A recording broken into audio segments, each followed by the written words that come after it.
say hi! Hi! Grand Fans Day na, Grand Food Trip Day pa. Go! Maki-third wheel sa date ni na Harleen Budol at Kevin Dasm. Archery! Ano? Tara? Makipaglaro kasama ang mga tiktropa. Ay!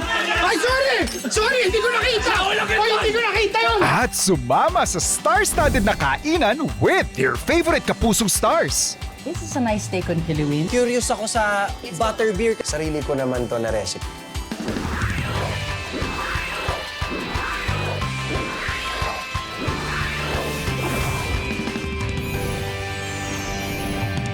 What if sa next mong date with your loved one, kayo ay magtanim at mag-harvest ng gulay? Magpakain ng cute na rabbits? O di kaya ay magpagalingan sa pag-target ng bullseye sa archery? Kung kasing adventurous kayo ni na Harleen Budol at Kevin Dasm, this glamping kind of date is for you! Walang masasaktan, pero sure akong merong kikiligin sa pa-challenge ni Kevin kay Harleen sa archery. The challenge is, if I hit the bullseye, Oh. she has to kiss me. Oh. Pero, if I miss the bullseye, I have to kiss her. Oh, ano yun? Parang wala. Kasi lugi ako eh. Parang, No lose-lose, only win-win naman. okay, let's go. Ang ganda ng deal ah. Ooh! 1. 2, 3. Ooh! I didn't hit the target, so I have to give you a kiss. Uy. Pero you didn't hit the target too, so you have to give me a kiss. Archery! Ano? Tara? Eh di lahat tayo nakinood sa love life ng iba nakangiti na. Pero sa lulutuin ni Harleen na sinigang na balut, mapangiti kaya si Kevin o mapangiwi? Lagay mo na dyan yung Kamatis. Tapos lalagay mo na yung sibuyas. Okay, habol na natin. Sayang naman yung ginayat ko. Tapos hindi naman ako nagluluya, pero dahil naghiwa ka, sasama na natin. Lagay ko na rin yung patis, chef, para isahan na lang sila. Tapos eto naman yung tamarin. So, ilagay ko na to, chef, ha? Gusto ko kasi medyo maanghang, eh. Ganda ng kulay, in fairness. Mukha namang mabubudol natin dito si Kevin. I was cooking with Harleen. Harleen, she prepared something very special for you. This time, si Kevin naman ang magpapakitang gilas. Papasa kaya sa panlasa ni Harleen ang ihahanda niyang Thai dish? We're making a pat kapao. Okay, so get it we're on. gonna start with cooking the egg first, so All right. like, we don't have to change the pan or anything. Okay, Pan's good, already good. hot. We're just gonna add the oil in. We're gonna be generous with the oil, huh? Yes. We want that oil nice and hot right away. So we're just gonna- this is what we also want too. Huh? We want that Crispy, right. underneath and We- not crispy on top. Harleen and I, we talk together a lot about food, and we think that Filipino food and Thai food are very similar. Get this a nice little. Can you go in with the? Have you ever made kapaw before? Yeah, I think we did, right? In this one of our episodes. Oh, okay. So One there's of our nothing. episodes, yeah. I agree. It is a very simple dish, but the way you prepare it pretty much tells everybody your background, the simplicity of the ingredients. Oh yeah. Add some fish sauce. Light amount of fish sauce, not too much. Okay. I think this is the seasoned dark soy sauce. Yeah. Very Filipino only. We don't have this in Thailand. We won't need that. And this is, I would say, one of the 2 secret recipes. Molasses. You have a pretty interesting background. You can see with the molasses, it gives it this nice color Dark color, right? without giving it too much salt. Salty, right? Yeah. And I'll just turn this off right now. And then we add the string beans in. Oh, okay. Why? Because everything in here right now is not crunchy, right? It's nice, finely diced. I think we're done with the kapaw.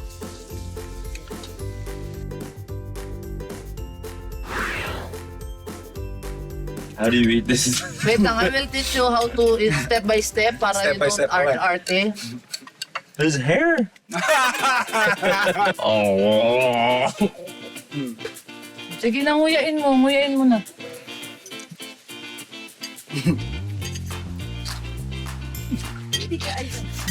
Kaya mo yan, kaya. Lunok. Kevin, lunok. Lunok. Lunok.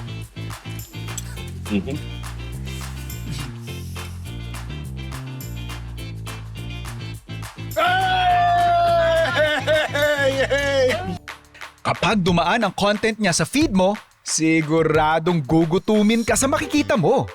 Kaya naman hindi katakatakang malayo na ang narating ng internationally acclaimed food content creator na ito na may millions of social media followers. And from the internet, nandito siya ngayon sa Farm to Table para tanggapin ang hamon ng rap sa ruleta. Manalo kaya ako sa kanya?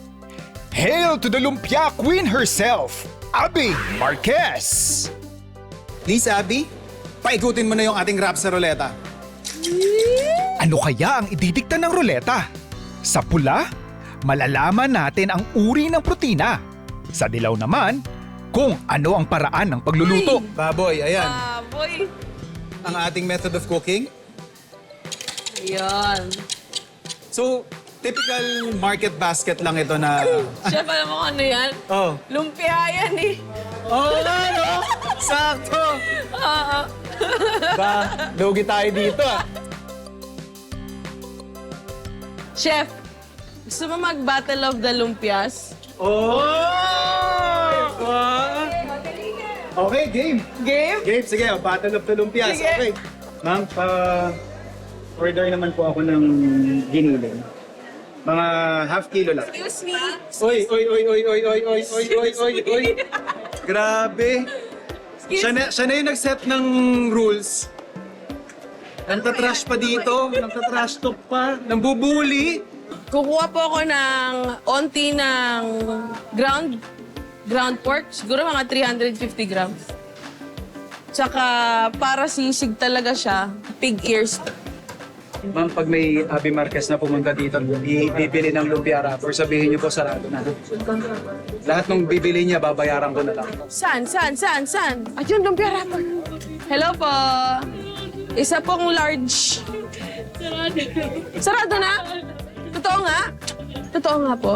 Totoo po. Sinabi po ni Chef sa inyo, sabihin sa akin yan, no? Chef. Ito na yung pinaka-fresh mo, ha? Mainit pa, oh. Yes. Thank you, ate. Simulan na natin ang lumpia battle! Gagawa ako ng adobong lumpia habang sisig lumpia naman ang kay Abby. Kaninong lumpia kaya ang magwawagi? For Abby's lumpiang sisig, pinakuluan niya muna ang maskara at tenga ng baboy at saka inilagay ang sibuyas. Para naman sa aking adobong lumpia, gumamit ako ng pork jowls. Ang suka, ginamit din ni Abby na pampalasa sa ipiprito niyang atay. Naiga na yung tubig. Para mas mapalabas pa ang mantika ng baboy, let's deglaze it with water at hintaying maiga ulit.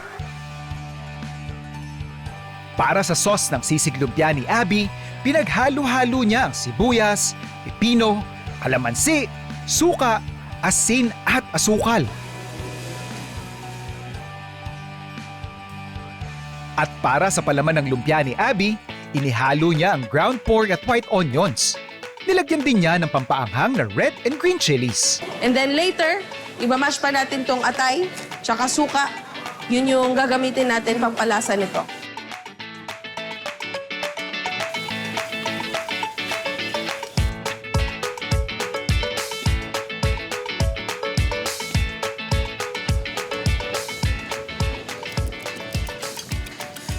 Yung ating eggs.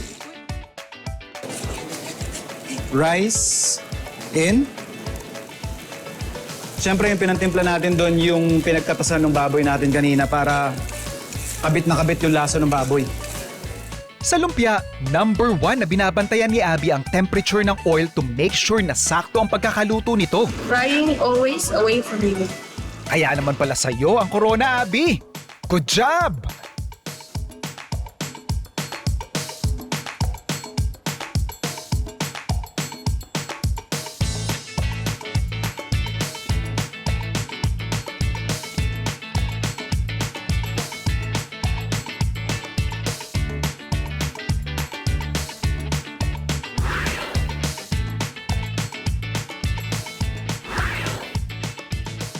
Go! Ayan. Grabe, sound check. Check na check eh. Yung Crunchy siya, crispy. Yung lutong niya, ama. Iba. Hindi siya katulad ng natitikman namin dati. Ulam na, kanin pa. Para sa akin yung lumpia na to, yung meal na siya. Mas bet ko yung asilog lumpia. Tagang iba yung texture niya, iba yung dating niya sa akin. Yung akin, yung lumpia. pareho pong lumpia yan, Sir Willie. Sisig lumpia. So right now, may tig-isang boto from our judges. Si Ma'am Alona magta-tiebreaker para sa atin. Tiebreaker, asilog lumpia. Kasi it's a Filipino food siya, pero classy yung pagkaan. Sir Willie, ang nagluto po ng inyong nagustuhan ay ang ating lumpia queen. Abby. Ayan. Ladies, yun po. Yung inyong nagustuhan, ako po ang nag-prepare sa inyo. But I think what I wanna take away from this experience is pareho nyo pong na-appreciate, ano? Sobrang nag-enjoy ako. Parang willing bumalik. Cooking in a palengke, first time ever. It's happened to me. I would really recommend it. If I could do it again, I would. Dito sa Farm to Table, marami tayong celebrity foodies na mahiling magpaluto. At ilan sa kanila ang trio na makaka-food trip natin today. Ayan na si Cheska Fausto. Ano kayang hawak ng ining na to? Hula ko beef. Chef JR, I'm here! So, very Filipino yung pagkain na to, which is sinigang. Pero beef, short ribs. Sinigang. Oo. Ano, Saktong-sakto. Mangga dito na nakuha. Yeah. For sinigang, I want kamatis. Let's also add in Onion. onions, of course. Chef, ito na po yung sampal. Alright. Maraming salamat. Perfect. Thank you kayo, JR. Thank you po. Lagay ko na yung ating pampaasim. Dahil dun sa level ng asim ng ating Indian mango, I don't think na mapapangiwi tayo sa kanya. So I was thinking, we actually have here guava. Do you like guava? I do. Ayan. Let's also put some. Let's add some salt. And then yung ating aromatics. And then, let's lock this in. At heto pa ang isa. Balita ko nang huli ng manok si Anjay Anson. Sumakses kaya siya? Dadakmain lang.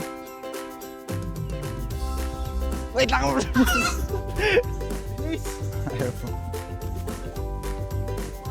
Mukhang si Kuya Mark na muna ang uhuli ng manok para sa atin. At hindi ko na itatry kasi mukhang pahirapan.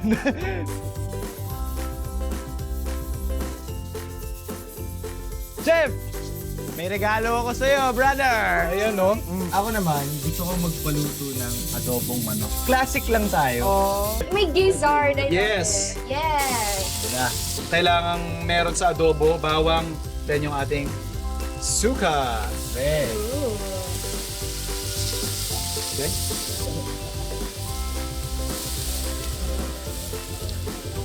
Pwede na. Easy! Bango na eh. Kailan natin ng tubig. Sige, magmagang kayo dyan. Ako dito, lagyan ko lang ng asukal ko. Nag-add lang ako ng oyster sauce after sugar. Pwede ba lagyan ng sili yan? Pwede naman. Yun. And of course, ito pa. Hindi ko nang kalimutan. Si Yung ating laurel. Laurel. Peppa. Peppa. Lots of it. And of course, buo. Baka naman maluto na tong inaano natin eh, wala pa si yung ate. isa. Saan na nga ba? Ay! Ang bango! Nanonood ka yun? Kailan mo ba? Ano to? Late ka naman? Anong late ako? Dito ako nag-overnight. Diyan ako, oh. Ang aga-aga ko nga namalengke. Look at this! Chef! Meron na tayong beef. Meron na tayong chicken. Isa na lang ang kulang. Seafood. Gusto ko ng seafood laksa. Yan. I love seafood laksa. Lemongrass. Gusto ko siyang gawing paste. Sa ating paste, didikdikin lang natin ang chopped lemongrass, ginger, turmeric, onions, and garlic. Then add chili powder.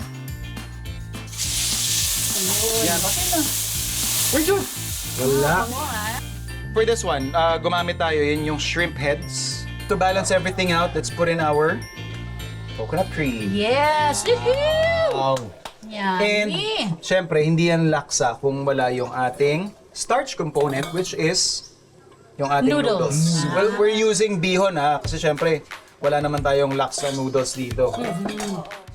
Ito yung adobo ni Anjay, I think okay na to. Pwede na. Oh my God. Pre, tingnan mo kung gaano kalambot to, pre. And then, yung kay Cheska naman, Yes. ito, be, mas malambot pa to sa... Wow! Ay, Saan? yay! Daming shrimp! Yan. Yay! Cheska, here's your beef sinigang. Wait lang. Okay, Ang dami nun sa'yo! Native chicken adobo.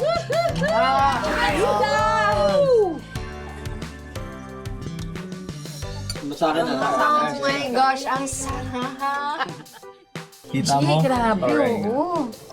Oh, in fairness, isaw yung kinain ni Anjay. Sarap! Star-studded ang lineup natin for today's series of food trips. First up, ang quirky cafe owned by celebrity couple Gina Hortaleza and Kian Cipriano. Ang konsepto talaga dito, para kang pumunta sa bahay ng kaibigan mo, tas merong pa kape, merong pa food trip. Sa mga hindi nakakaalam, si Kian, apart from music, ang isa sa mga passion niya ay pagkain. Actually, ang tagal na nitong vision and seed of thought kay Kian. So today po, ang gagawin po natin is I shake and macchiato. Okay. So ito na po yung I shake and macchiato. Then yung next drink po is yung bestseller namin sa hot po. Si Hallelujah po. Yan ay isa sa mga recipes ko na shinare ko sa cafe. Then yung next drink po is yung blended po namin. Yung nag-iisa po namin blended. Yes. Recipe din yan ni Che. Biscuit frap. Biscuit frap. Ito naman yung sarili ko naman to na recipe, itong adobo sa gata. Ang storya nito, nung pandemic, si China kasi nagkaroon siya ng parang gut problem. No? Pero sa ko yung sarili ko na magluto. Gusto ko na ma-make sure na yung lahat ng kakainin niya na food ay, alam mo yan, yung na-monitor mo yung mga ingredients. Punta kami ng room, minatikman ako na croquette. Na sobrang sarap. As in, sobra niya talagang sarap. Tapos sabi ko kay China, bakit hindi na lang kaya croquette sa ibenta natin? Tapos, ipinoy version natin siya, parang ganon. Bumili ako ng patatas. In-air fry ko. Nung in-air fry ko, na-aksidente lang, napasobra ako ng ilang minuto, alam mo yun? Na medyo nasunog yung taas.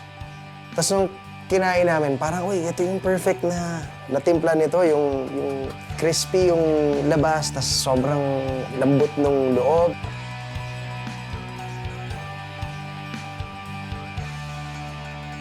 For our food trip in style, ang aktres na si Andrea Del Rosario ang makakasama natin.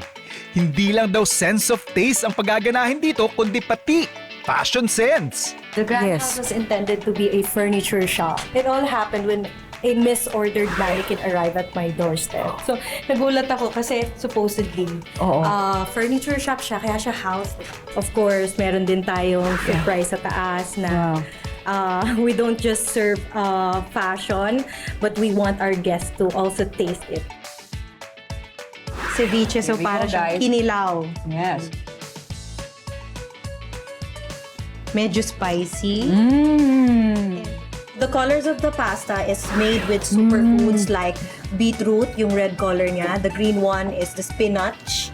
The purple one is the ube.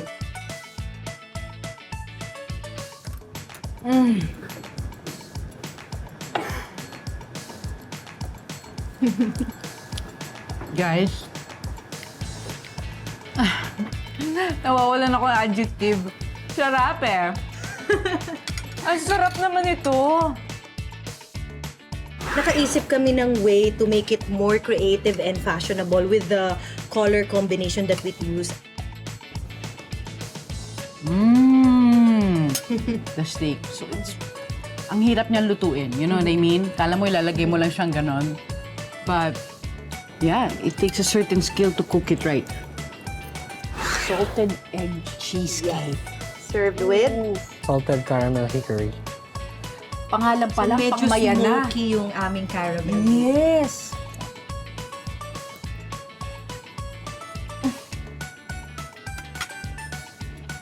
Hi. Nisira niyo yung diet ko, guys. Ang sarap! Thank you. Wow! Last but not the least, ang Sparkle host and actor na si Jeff Moses. Ano-ano kaya ang delicious food finds sa Legazpi Sunday Market? Siyempre, dito sa Farm to Table, kahit anong oras happy hour tayo at yung experience, so parang soda lang siya na nalalasahan mo talaga yung ginger. Eto, curious ako sa butterbeer kasi never pa ako nakatikim. Non-alcoholic din siya. Oh, guys, happy hour pero non-alcoholic. Oh, di ba?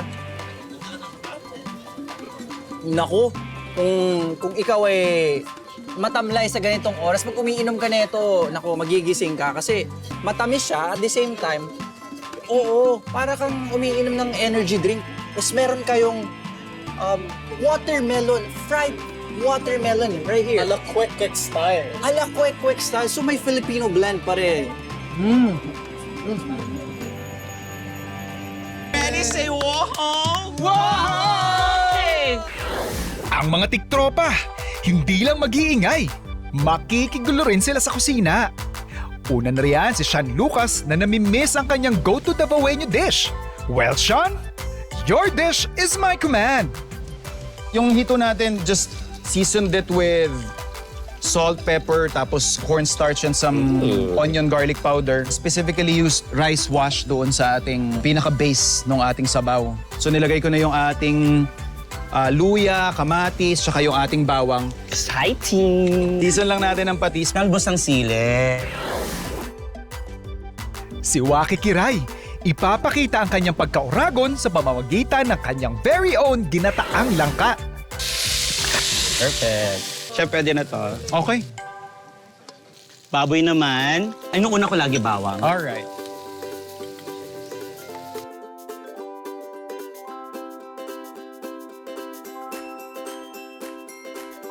So ilalagay ko na ngayon ang aming na-pre-cook na langka o jackfruit. Palagay na po yung kakanggata. Ilalagay na natin, kakanggata. Okay. My God. So ilagay ko na rin yung bagoong para lumasa na.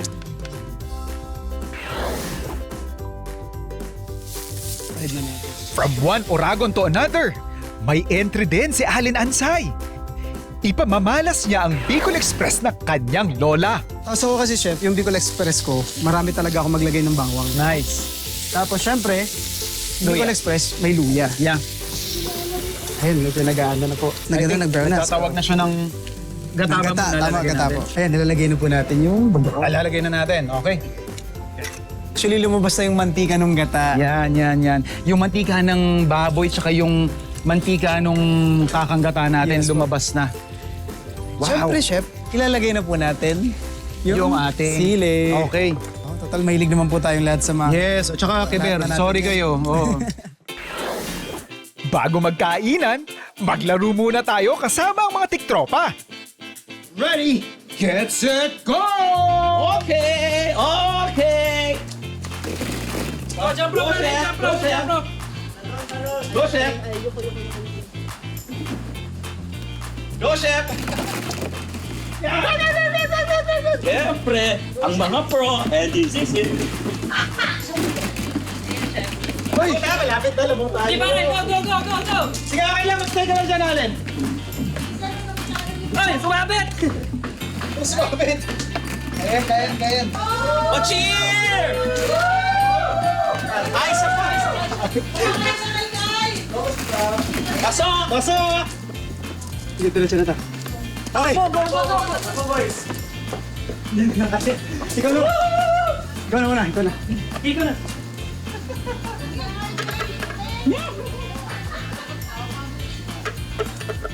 Sana lang, chef! Dali! Chef, isa lang! Dali! Sana lang. Take your time. Ay! Ay, sorry! Sorry, hindi ko nakita! Ay, hindi ko nakita yun! Kulang ka dyan! Chef, dali! Ah, dalawa. Tama sa ganito. Ay!